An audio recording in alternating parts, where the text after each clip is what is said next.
I always wanted to like go up in space and be an astronaut, like any kid, like any boy, and you know, like meet alien life from another planet.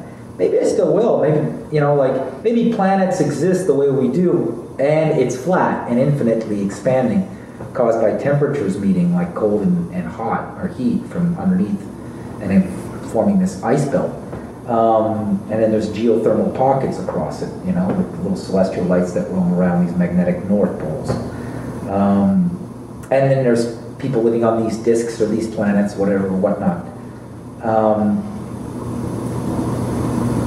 But for me, to not create an exchange with another human being in my lifetime while I watch this deception continue and everybody invisibly worship a painting like some sort of religious icon, because that's what it is. No one's ever going to see it at that distance, and yet it's taken for granted. That's it.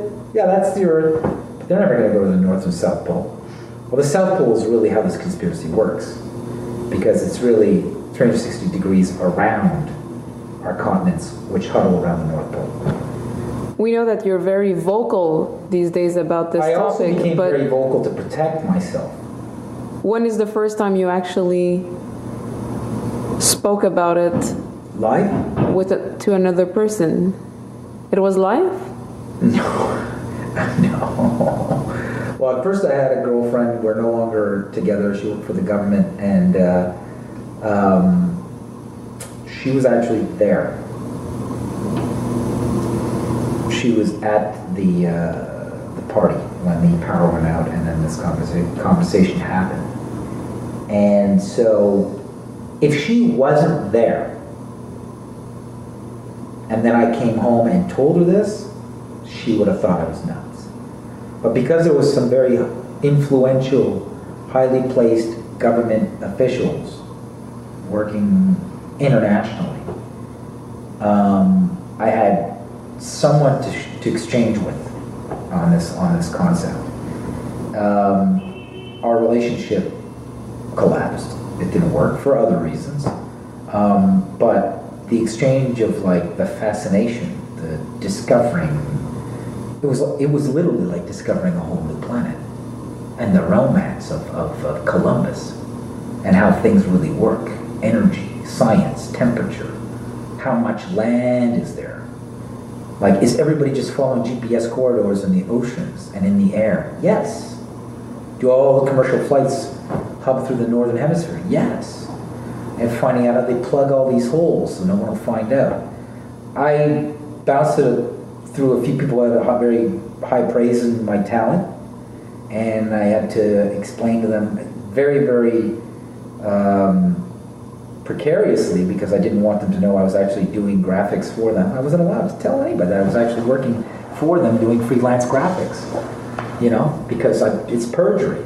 It's basically, I'm putting my neck out, and I'm also like apparently putting the national security of the country or the nation or the agency at risk by talking about, you know, the projects I was on. I was just making paintings of outer space. Some people tend to believe that you're talking this way, you're proposing such a thing just to attract the attention. Big time.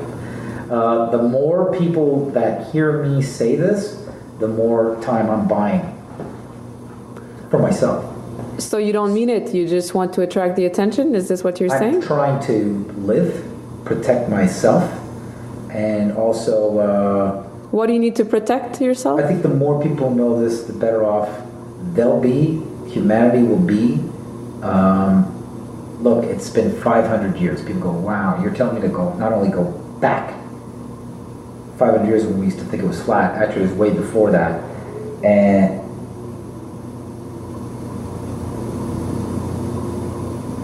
I mean, everybody's in a dream. Their reality is from the military. This cannot continue. The militaries of this world are what is dividing and conquering everybody in these little eugenics events they call world wars. And basically, instead of rounding up people and then firing them because they're stupid and there's too many of them and they're eating everything, why don't you just let them know there's more land? Do you think you're reacting right now the way they planned you would react? No. How do you think they were hoping I would react? Yes.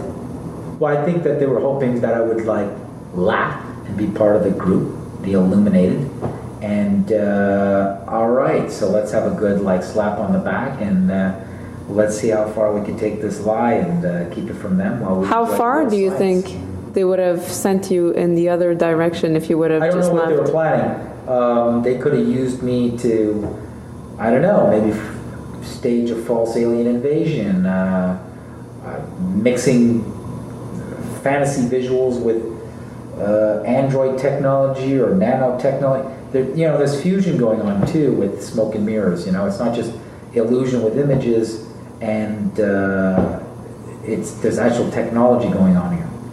So when you're fusing the two together, I mean, holographs in the sky, hologramic events.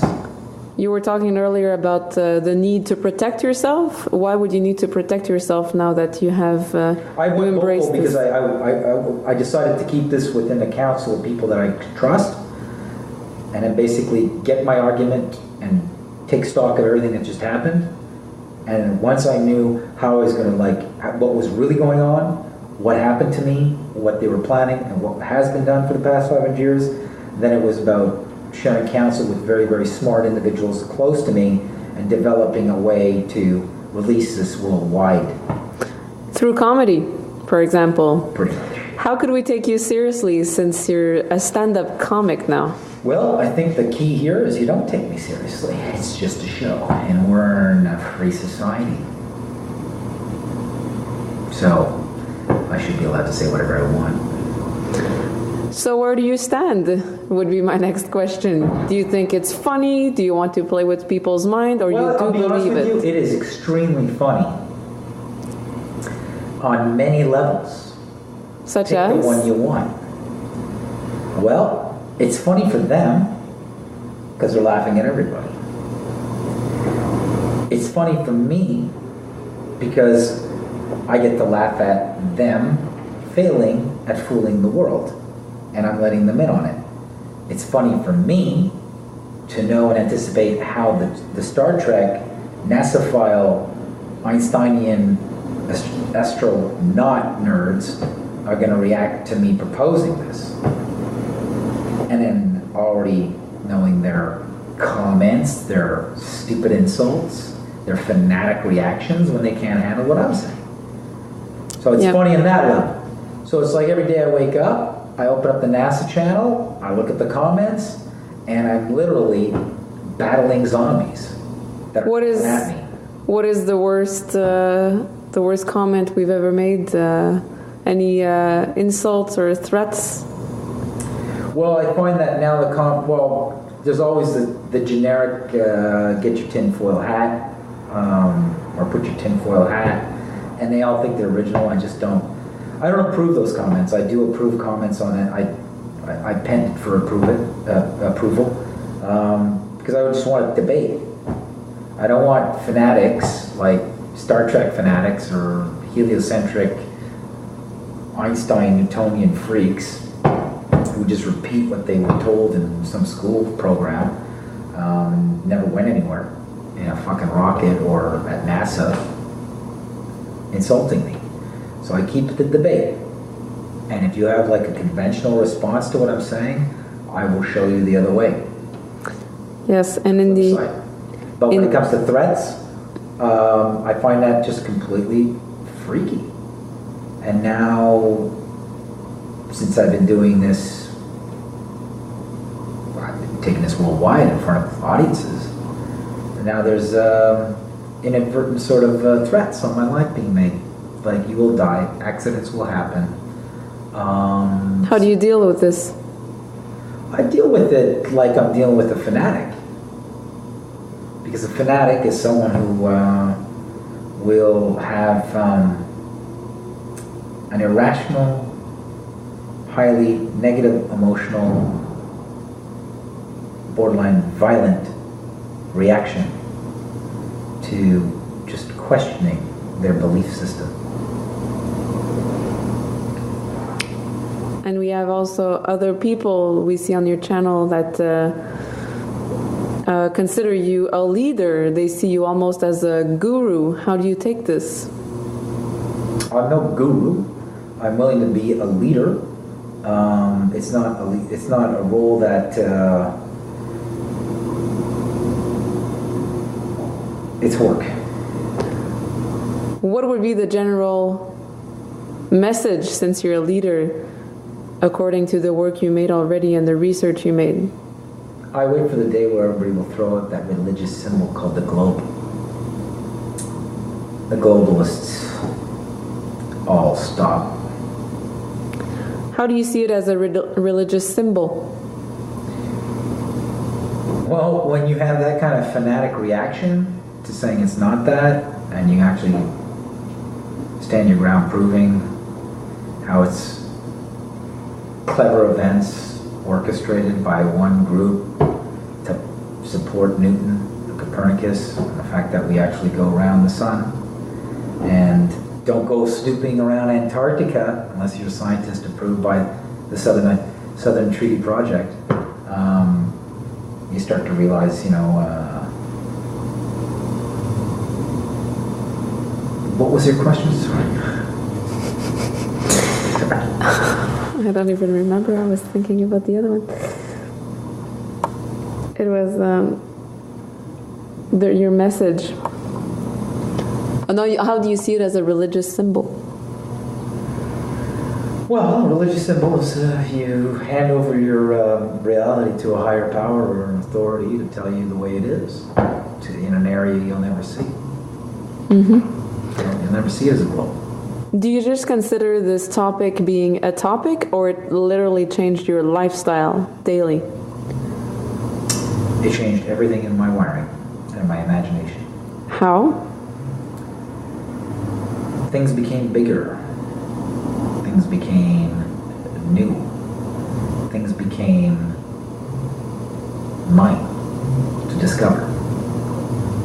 Things became romantic, infinite, more complex, and more beautiful. But things became infinite